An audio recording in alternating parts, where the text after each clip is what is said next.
Three kings. Tres días. Uno, dos, tres. This is a hotel lobby trick. A cafe trick. This is one for the bars. Master this. You'll have drinks all night. You'll make an impact.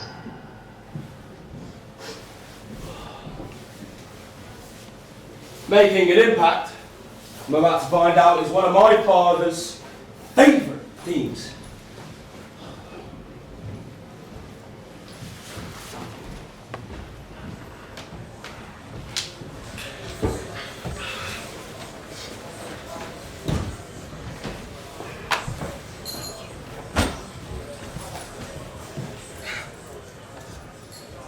There are rules about bars, Patrick. The first and most important is never sit down.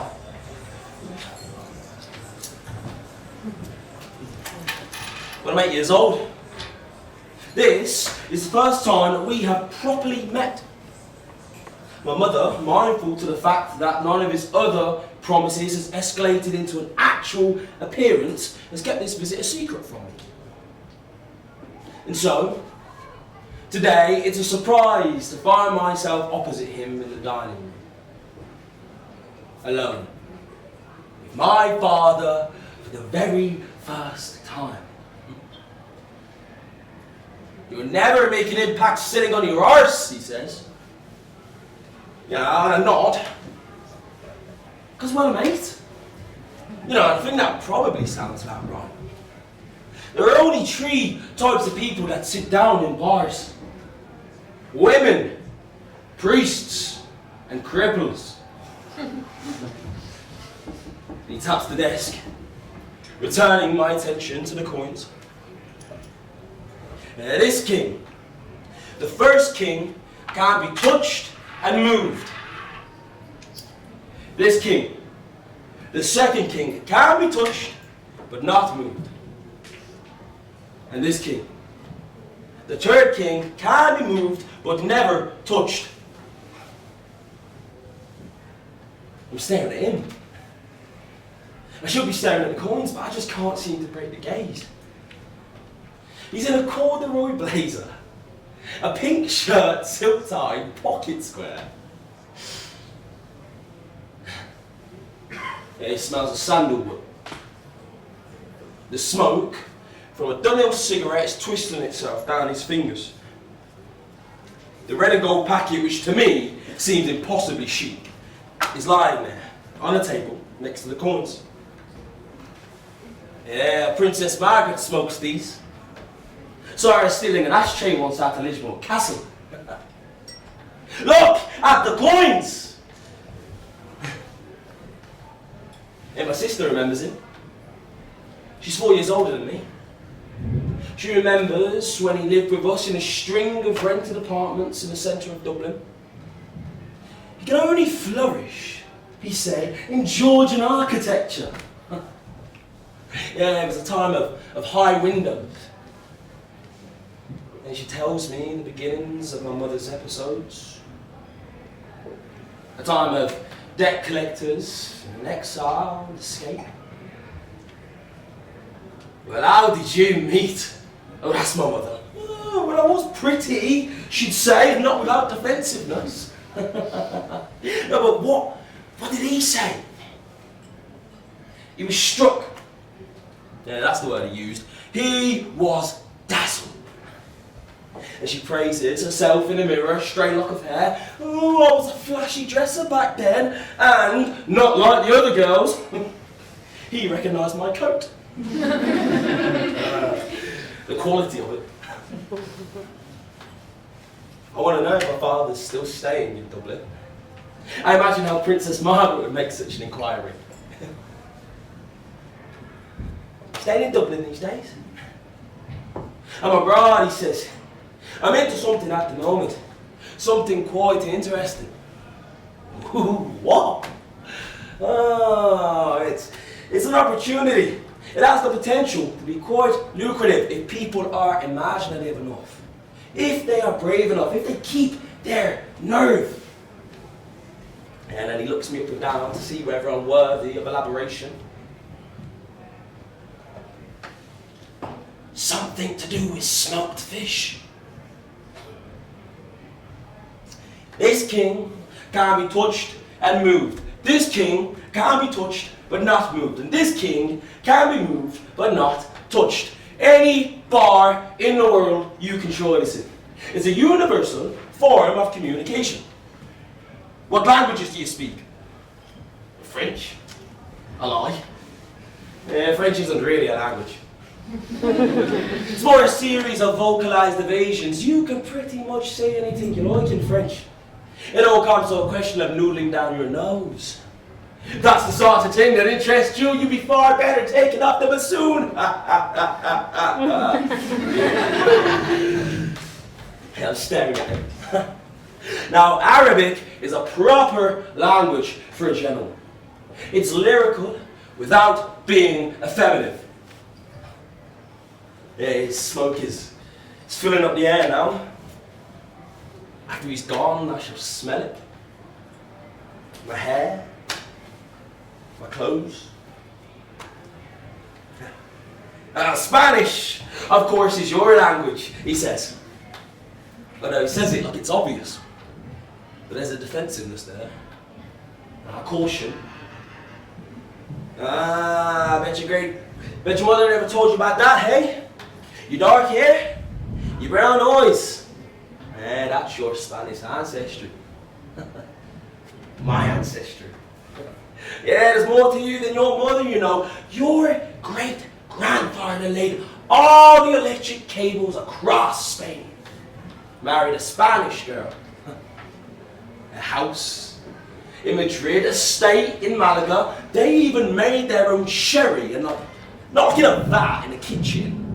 They had peasants, workers. They bottled it for their own consumption. 2 of their sons became cardinals. Don't think you're getting any of the money though. It's gone. The fascists took it. The only way you'll ever make any money is by being smart. By living off your wits like me. By understanding the rules of life and not allowing yourself to get fucked over. And he glances at his watch. I'm frightened. Frightened of him. This king can be touched and moved. This king can be touched but not moved. And this king can be moved but not touched. I stare at the coins, willing myself to understand. The trick, the game, is to get this king, the first king, in between these two. You gotta put him in the middle. And I look at the coins for a moment. What? This king can be touched and moved. This king can be touched but not moved. And this king can be moved but not touched. So, I put my finger on the first coin, the one I can touch and move, and I just wander it around aimlessly. And then put my finger on the second king, the one I can touch but not move, and I look up at it. I can't do this, I think. I'm going to fail. And then he smiles at me. Yeah, a broad, warm smile, and he places a hand on my shoulder. And I'm aware, at this very moment, that this is the first time, at least within my memory, that he has ever touched me. And I know, because I can feel it, this is the beginning of a whole new chapter. My father, dark-haired like I am, and me. As scary though he is, intimidating though he is, I know that he will be my father from now on. You know, and we'll develop this this easy, natural way, almost offhand, almost banal. And it won't just be my mother and my sister. It'll be him too. And I will change because of it. Put the first king between the other two. Put the first king between the other two. I hope that this will impress him, this diligence, this effort, concentration, but he's just looking around the room. That tobacco jar used to be mine. It's Bristol glass. It's actually quite valuable. I shuffle the coins around for a moment. Is it a trick?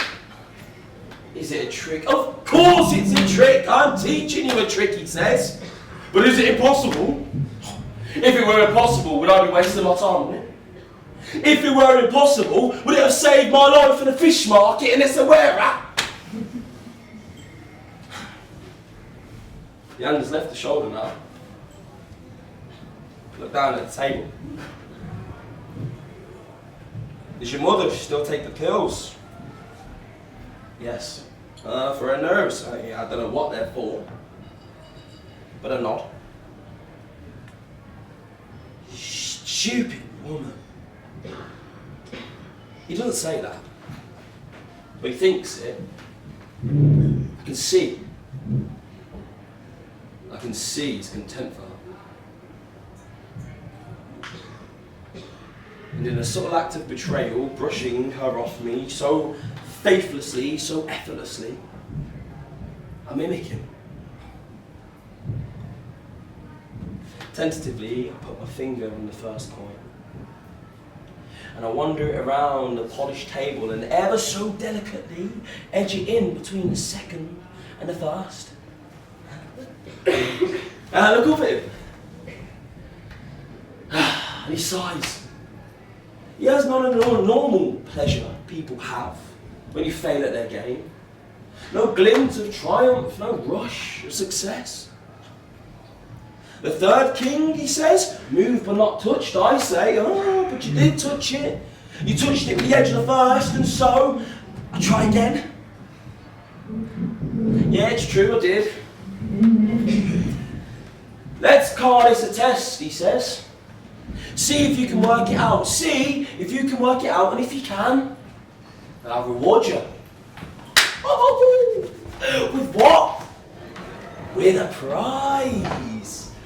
Oh yeah, I can feel my way through this now. This will be our shtick. Gamesmanship challenges, a jokey, fun relationship where puzzles are set. This is the relationship of fathers, I think. It must be. This is their way. But what would the prize be? He's slipping the cigarettes into the pocket of his blazer. If you can solve it, he says, if you can prove to me that you've solved it, his eyes are already focused on the door, then I will come back and see you one day.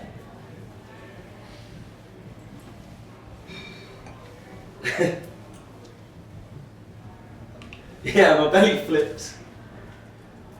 Then it drops. It feels as though all the weight in my body has been pressed into the soles of my feet. But aren't you coming back? Not unless you can solve it. I tried to smile. Think of it as an intelligence test. All I need to see what you're made of. Test your metal. Not wasting my time on a mental defective. I take it you're not a mental defective. No! I pretend to enjoy the joke enormously. No. Yeah, after he's gone, I vomit. I had diarrhea for 3 days. My mother used to blame me for his appearance. Well, what did you expect? Goes back to calling him your ex-father. I'm 16 before I speak to him again. 2 years before that, I've learned how to solve the Three Kings. Some kid at my school just picked it up down at Leopardstown Racecourse. I mean, I have my own tastes now. Or at least I like to think I do. I go to foreign films and I have a poster of Betty Blue on my wall. When I finally track him down, it's a number. A foreign number, from Switzerland in fact. Home of the millionaires. I call from a phone box as to not upset my mother.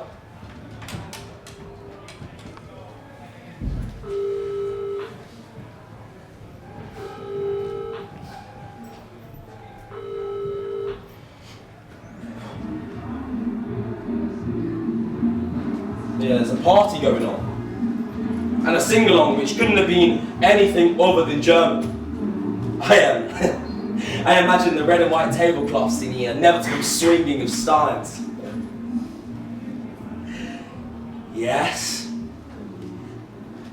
He seems bad-tempered to be called to the phone. And more than a little cagey, but I have a strategy. Simple, effortless, sophisticated. I demonstrate this by not even saying hello. Just darting straight into it. I have solved the Three Kings, I say. Who is this? I absorb his question, or the blow of it, with a laugh. A noise I picked up from other men, a kind of bark that indicates humour without actually participating in it. Ha! Your coin enterprise? The Three Kings? Solved it? Patrick? Patrick. Yeah, it's a long silence. And then after what may or may not have been a mumbled conversation with somebody else, he laughs down the phone, and it's in that moment I start to realise quite how drunk he is. Patrick! Patrick, listen! You've got a stepmother. What? Oh no, she's far too young and beautiful to be called that, so don't. Do you know where your sister's living at now? Yeah, why?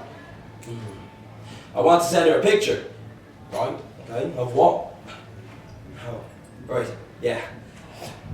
You've got a little brother, actually. He's quite the character, very body, spitting image of his old man. And then he says, now it's funny because I've replayed this situation over in my head so many times, and I've always come to a different conclusion. I mean, was it deliberate? Did he forget who he was on the phone to? Was it a joke? And then he says, the longed for son and heir.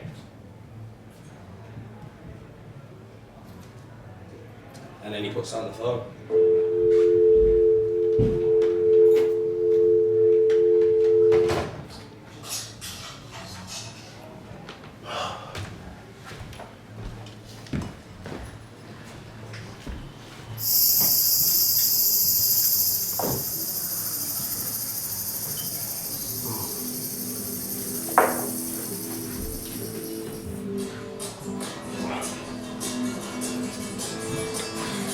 You know, I've never understood the enthusiasm people have for dying by the sea.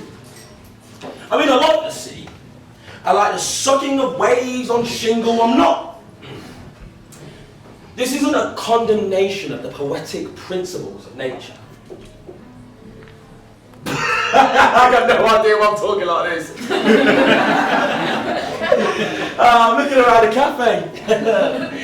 The walls have tiles on in yellow and blue. A scene like a mural stretched across them. And I think it's a bull chasing down a matador, but half of it's hidden behind a fridge. Yeah, this is one of the more authentic places, he says, And I can't tell whether that's a boast or an apology. You know, I've got a brandy in front of me, which I'm well aware has raised some eyebrows at 10 o'clock in the morning. But since I've been brought here on the business of death, I seem to have been excused. That is by him. This is Dennis. He taps me on the hand and points over to the glass counter. Don't touch the ham. Dennis has lived here for 14 years. He's a leading light amongst the expatriate community. He offers a whole list of services. Mortgage broking, naturalisation, currency exchange. Yes, I was a friend of your father's.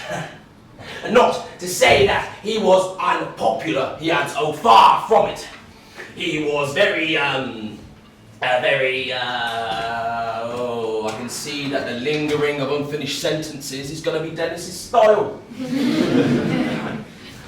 And I helped him with all his difficulties, especially with the ladies. Difficulties? You mean prison?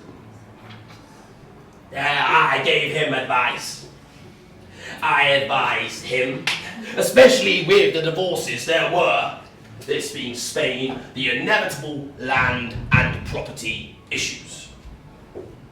Well, he's obviously going to gloss over my father's brief but significant criminal career, so I'll say it again.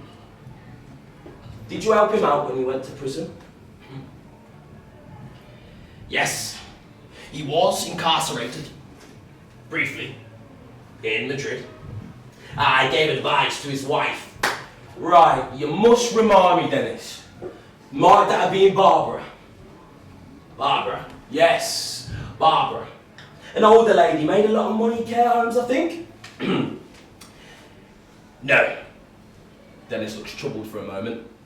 No, I think Barbara might have been before my time. This was Concepcion. Concepcion? Yes, a younger lady, very pretty. At one time, she was a stewardess for JetBlue.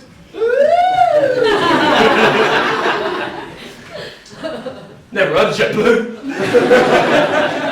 I try not to make that a reflection on Concepcion, but I'm not sure I entirely succeeded. Did she last the course then? No. She was very excited. She didn't take too kindly to him being carted off like that. It was rather a shock. Must have been. Extremely heavy-handed, but then that is the Guardia Civil for you. Frankly, I can't think about what was gained by it. Apprehending him like that at the Royal Malaga Yacht Club. Parading him past the buffet in handcuffs. But then it seems exercised by this miscarriage of justice. So he's keen to change the subject. You've been here before. 3 months ago. My sister told me he was dying, so I came. I came and visited him. I wasn't here. I mean, Dennis seems genuinely saddened by that. I was visiting the mainland for a client in concrete. Didn't expect to see him so soon. And he grabs my hand and pats it. That trip must have been nice for you. And him. Closure. He says it as if he's only recently come across the word. And perhaps he has. His wife might have said it to him once, or his daughter. I can see them now, sitting on a terrace, sharing a jug of sangria. But Dennis loves his family. I can tell that just by spending a few minutes with him. I see them everywhere, men who love their families. I see them young, pushing swings and standing outside of schools. I see them old, in booths at restaurants and at graduation ceremonies. My father was not such a man, I think. and neither am I. He was completely exonerated. They sent him all the way back to Ireland, a full acquittal. Yeah, I know. He may have owed a great deal of money. He may have been less than assiduous with his VAT. But nothing that he did was, strictly speaking, criminal. The whole thing was a gross waste of public money. Just before we run away with this idea of my father being Steve Biko, Dennis, I just have to interject with a story for a moment. Do you mind? It's about my sister and her children. Oh, yes. You see, my sister, being kind-hearted, thought that once he got released, he'd spend a couple of days in the city, get to know his grandchildren. Can you imagine their excitement, Dennis? You know, everyone was asleep by the time that he got back, but they had made him a huge banner. Welcome, Grandad. And they posted it above his bedroom door. Now, obviously, if they had asked me for my advice, or even yours, we could have told the little mites not to bother wasting their crayons, but there it is. He was gone the next day, Dennis. Left before dawn. Just scribbled down a note for my sister and left before anyone could see him. I've got to get back to Spain. I'll see the kids another time. And then on the back, not sure about Grandad. And then underneath that, because who doesn't love a big romantic postscript? I've fallen in love. And Dennis nods. Yeah, I take it that wasn't Concepcion? No. And no, that would have been Trish. I can see our conversation's taking its toll. He searches the table as though Trish or some form of her biography might be located there. Trish runs a bar on the far side of the island. I think there might have been a certain amount of crossover between her and Concepcion. We settle into silence. Right, I think we should get to business. For a while, your father spoke about donating his body to medical science. Oh man, even in death he has the ability to surprise me. And fortunately, in Spain at least, a new will must be notarized and filed with the appropriate clerk. Yeah, I take it you never got around to that either, Dennis? No. No, he did not. Dennis seems a bit more businesslike now. I feel as though this brief foray into my family has besmirched him in some way. He longs to get back to the terrace, to Mrs. Dennis, to kind people who treat each other with respect. There's no easy way to say this, Patrick, but since there was no new will, the few assets your father did have will revert to the original beneficiary named in, 1992, which was Sonia, third wife. No other name is mentioned. No instructions for personal regards. Nothing. It's a pretty short document. I nod. Then he nods. A Spanish striker scores on the screen. If you'd like, I could drop you off at his house before the airport. If there's anything that you'd like to take. A keepsake. A memento. Dennis is a good man. He's a kind man. Shouldn't have tortured him with that story about my sister and her children. May I just say that it is in my honest opinion, as his friend, yes, that he was proud of you. And not both of you. I'm not just saying that. The football has become an advert now. A woman with red hair is dancing with a bottle of shampoo. Yeah, I believe he was proud of both his children.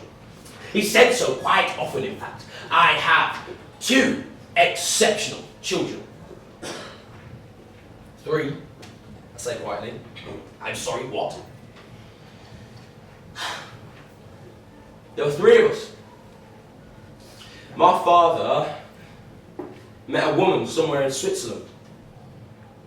They had a son. My half-brother. I don't want to hurt Dennis anymore. I don't want to brutalise him any further. I don't want to shatter his view of what a father is or should be. I hate myself. You know where he is. Your brother. I shake my head. Don't you think you ought to tell him? I mean, I believe they fell out. I mean, they left a lot of messages. I think I got a very old number. And then, for some reason, I can hear myself in my head say, I'm sorry.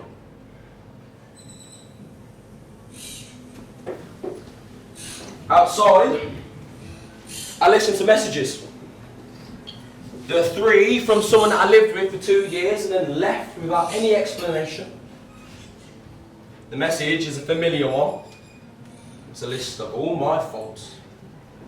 And because they're all true, I sit and listen humbly without emotion, like a penance.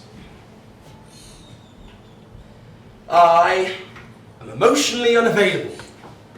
I am reckless with money. I have lied, and not just about big things like credit card debts and bills, but about small things too.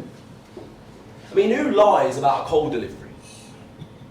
Who lies about how much a shirt costs? I drink my way across the island. With only 4 hours to go until my plane leaves, I stumble on a bright idea. Now, I find what I'm looking for rather easily. The bar! On the far side of the island called Trisha's. It's a much larger establishment than I had first anticipated. There's a dance floor and potted palms. I mean, Trish is unmistakable. She slowly turns away from the bar as she sees me. So too does a middle-aged gentleman who sat next to her. She gestures to him to sit down. She's fine, and she slowly makes her way towards me with an expression I can only describe as hostile. It appears that she recognises me. I mean, perhaps, although I doubt it, she's seen a photograph. I'm lost, sir. She says, which is really funny because it says on her t-shirt, in glitter no less, that it is Prosecco o'clock. Hello. It's only as I start to speak that I start to realise quite how drunk I am. Hello, I know who you are. Yes, and I know who you are. And I think you knew my father. Your father? She says. Your father was the kindest, gentlest, most humblest, beautiful spirit of a man I ever met. I'm a little surprised by that description.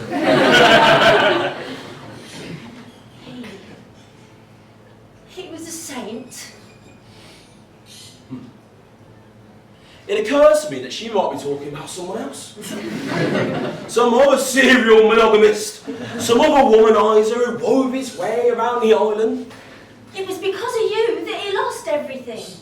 His patents, his businesses, his medical licence. Wait, his patents? For the aquatic car. Oh, I can't say a word. I just moved my mouth. And the way you treated him was disgusting. Slowly, she makes her way back to the bar. I can see no way of escaping while still holding on to my dignity, and so for reasons that I will never quite understand, I brace myself in the doorway and execute a slow but deliberate bow, retreating back. Gracias, Trisha. Muchas gracias.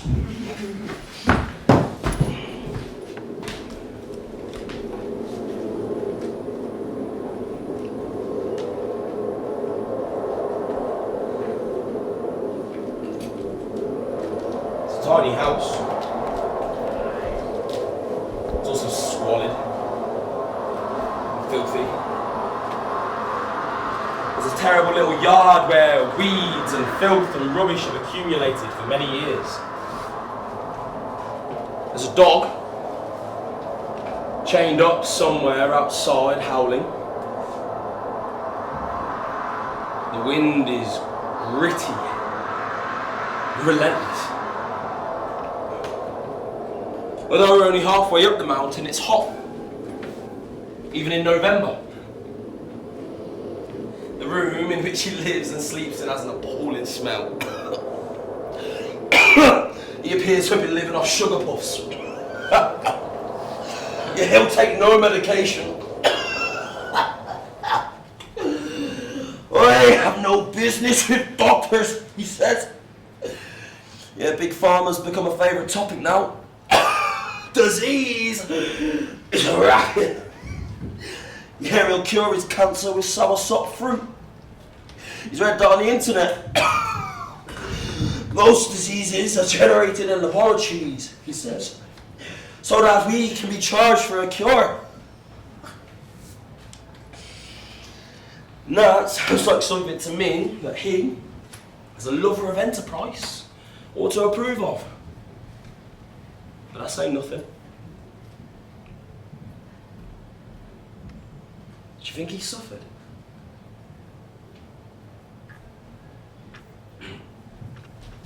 I'm telling all this, or a version of it, in a pub in Bristol.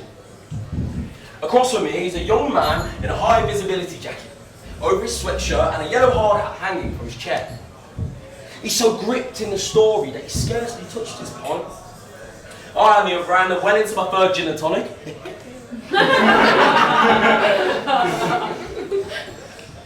He's already wept. Yeah, he's my brother. I find it surprising that he's good looking. I mean, I'm not sure why. Yeah, it's amused us that we are both named Patrick. After him. Yeah, I expect he thought of you as a correction. An upgrade. And this upsets him. And he shakes his head and he reaches out for my arm. I prefer to go by Paddy anyway. His mother was an ordinary English girl who just happened to land a job cleaning chalets. She was much younger than him. He'd swept her away. For the first 2 years of their marriage, he had told her that he was a Spanish count. Are you sure he said count?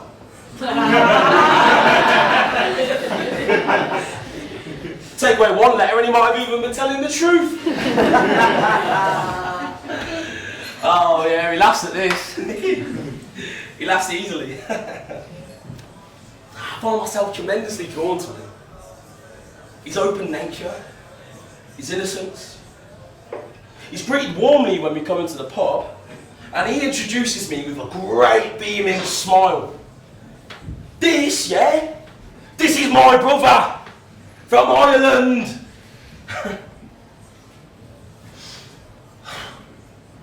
He has no need to impress. He takes a little gentle teasing from his friends when he declines to sit with them, and I find myself wondering how anyone can be so natural in himself. He's well liked, I think. It's taken years to find him. The news of our father's death is a terrible blow. They parted on poor terms. He's inconsolable when I speak of his death, but he is determined to hear everything about my visit.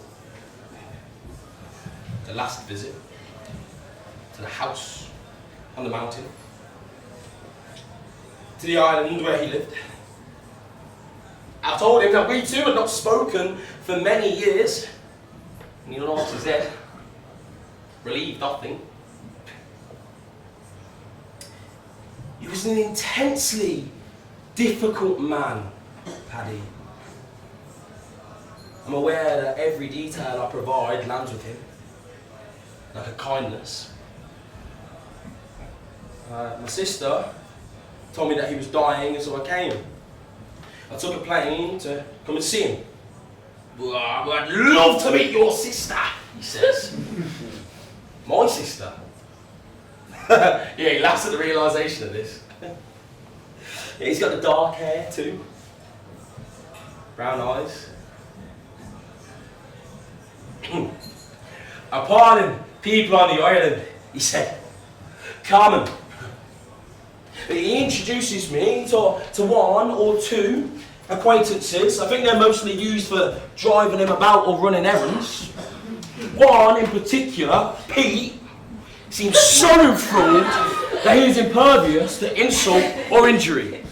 Pete, he says, is an example of how the British have deteriorated.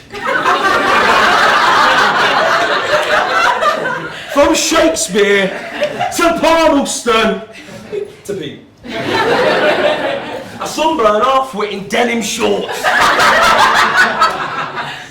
Pete describes my father as a proper character.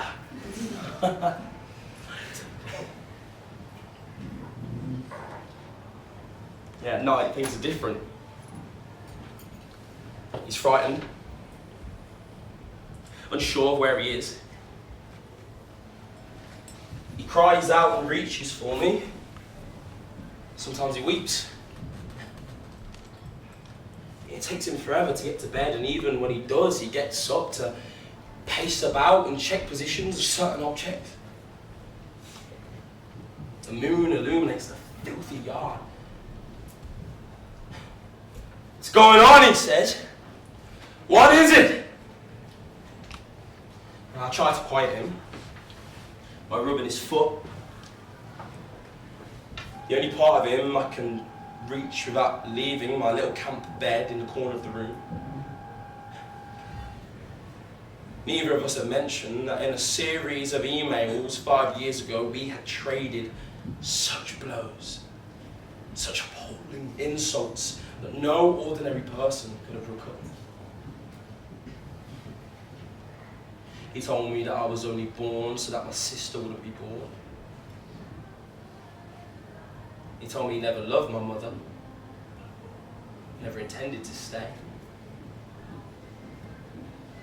He told me that I am him, the same as him, and that anything that my imagination has created is his gift to me, that should be honoured, that should be remembered.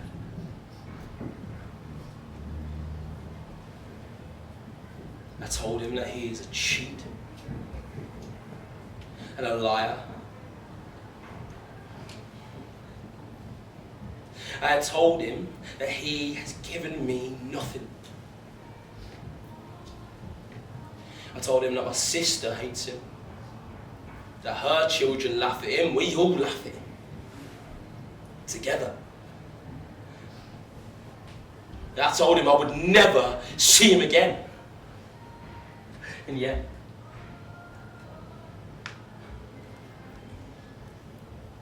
he's frightened most of the night.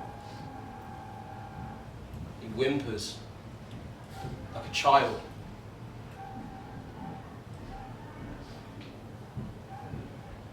Did your mother take her own life?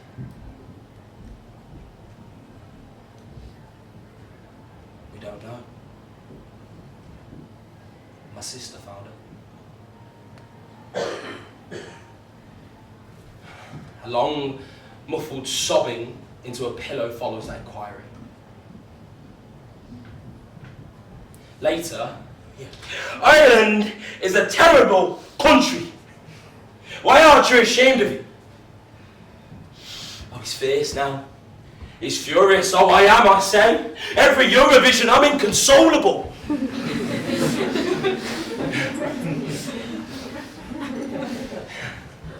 And then he lets out this of pain. The next day, he shows me a photograph album of things that I've never seen, never knew existed. Himself, young, rangy, leaning against a bicycle. Saw defiance in the eyes. No groups, no friends. His parents, in black and white. Dead before you arrived. There's a tiny couple posed uncomfortably outside the entrance of UCD. Who are all these? Grand house and a Retiro Park in Madrid, an estate in Malaga. The family, all dressed in white linen, pages and pages of them. He doesn't know their names, but he places his hand lovingly on the photos and rests it there. The last entry is the most interesting. Ireland. 6 photographs in Polaroid colour. Landscapes. No figures. It's beautiful. You can't love what disappoints you. Can you? He says.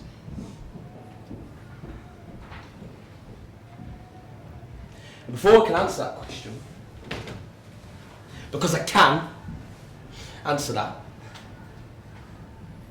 he says something that I never thought I'd hear. In a voice that I've never heard him use.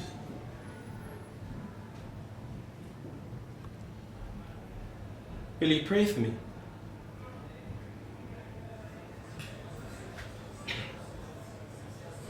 My brother Paddy is weeping. I place my hand on his. A barmaid that knows and likes him comes over with another drink for us both. On the house.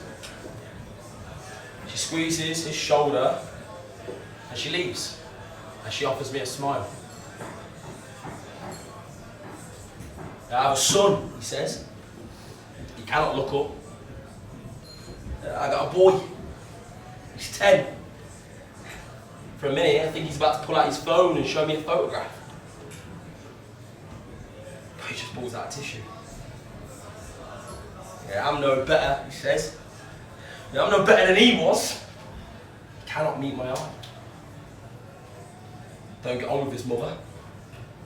She's a fucking lunatic. It's not my fault that she can't get it together.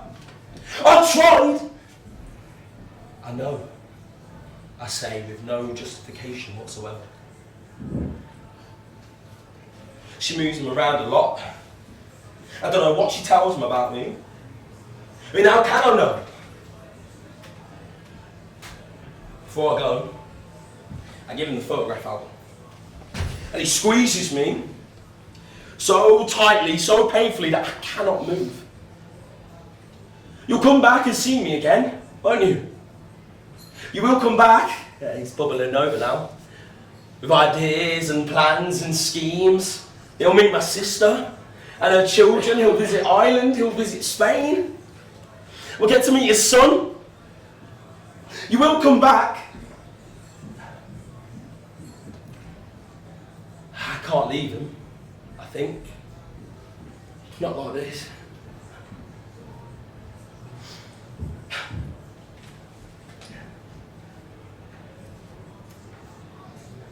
$3 coins, I say.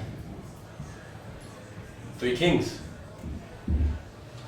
I reach into my pocket, and I pull out 3 coins and place them on the side. 3 reyes. 1, 2, 3. Yeah, and he looks down at the coins in bewilderment. What is it? He says. It's a test. You've got to get this king, the first king in between these 2. And he looks back down at the coins for a moment, and then up at me.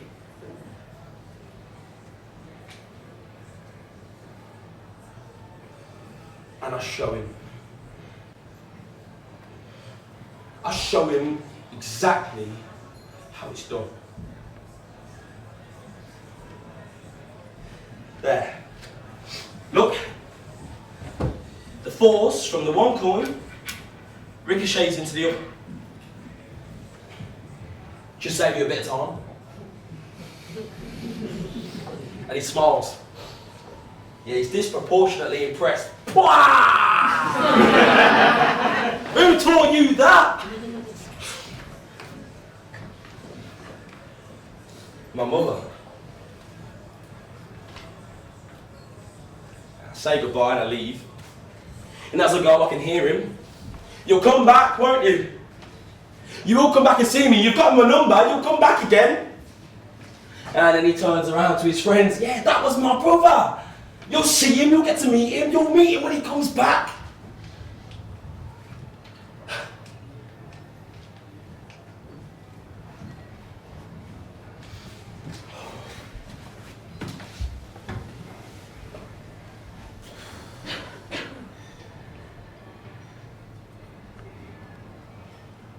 That must have been about 4 years ago now. 5, maybe.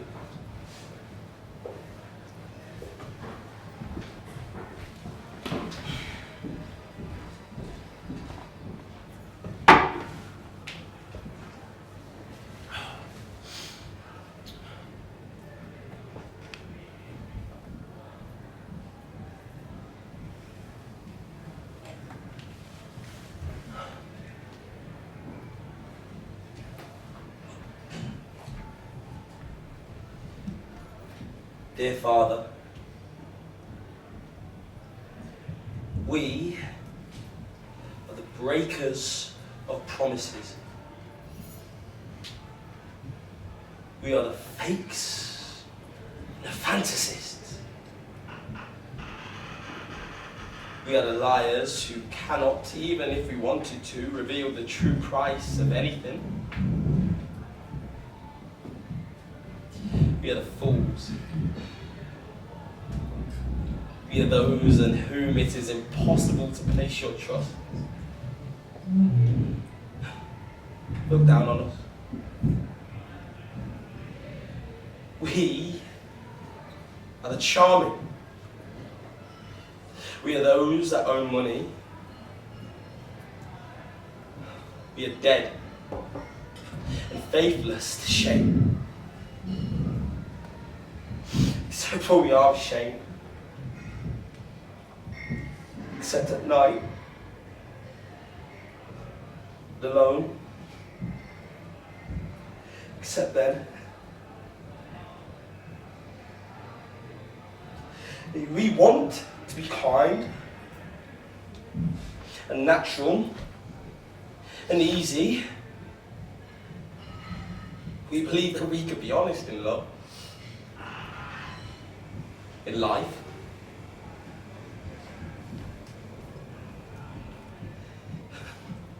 If only someone would teach us that trick.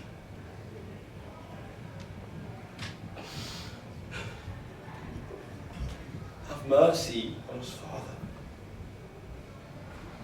Have mercy. If we may just stretch your indulgence. That, of course, is our particular skill. Forgive us.